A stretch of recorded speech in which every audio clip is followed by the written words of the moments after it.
Dati na palang ibinulgar ni Tatay Digong itong si Eric Yap, representative ng ACT-CIS. Pero bakit nanalo pa rin itong party list na to? Aba, alam nyo? Dahil dito. Ang party list na masasandalan, ACT-CIS party list. Sa gitna ng pananakit, ACT-CIS party list ang magtatanggol sa iyo, kakampi ng inapi. Oh. Ang party list.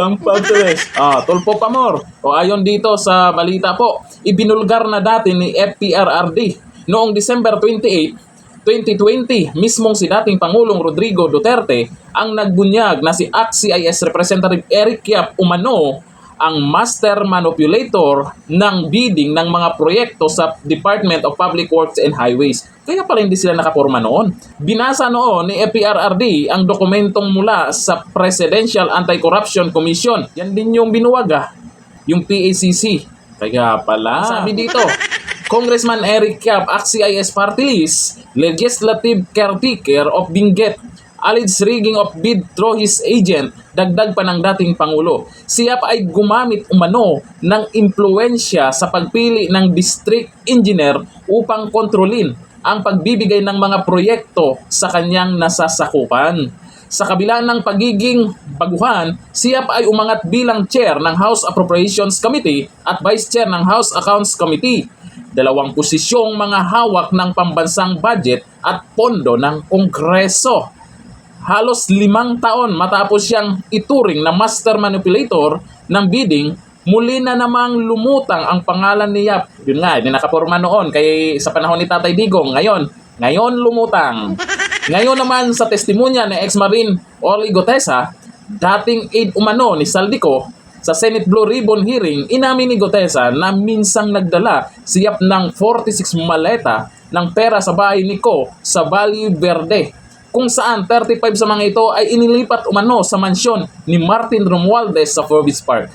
Ang dating akusasyon si Yap ay nakikialam sa bidding ay may impluensya sa DPWH ay tila nagkaroon ng bagong bigat ngayong taon matapos maiugnay siya sa direktang pagdadala ng malimaletang pera na umano'y bunga ng flood control kickback scheme. Kung noon ay dokumento na nagdawit sa kanya, ngayon ay mismong sa Senado lumutang ang testimonya na nag-uugnay sa kanya ng malaking halaga ng cash na pumunta sa bulsa ng mga makapangyarihang politiko.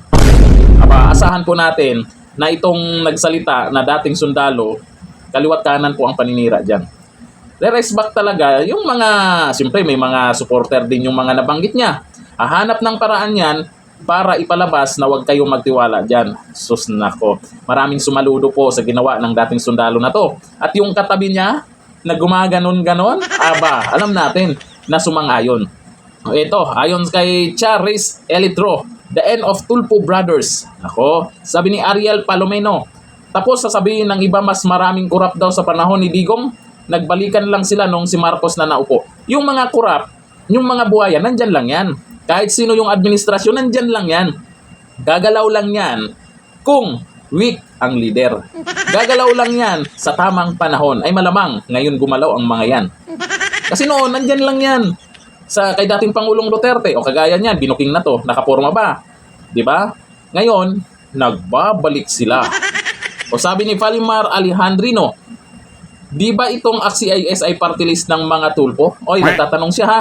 O sa mga tulponatics, baka naman pakisagot ang tanong ni Valimar Alejandrino na ang tanong niya, di ba itong ACT-CIS ay party list ng mga tulpo?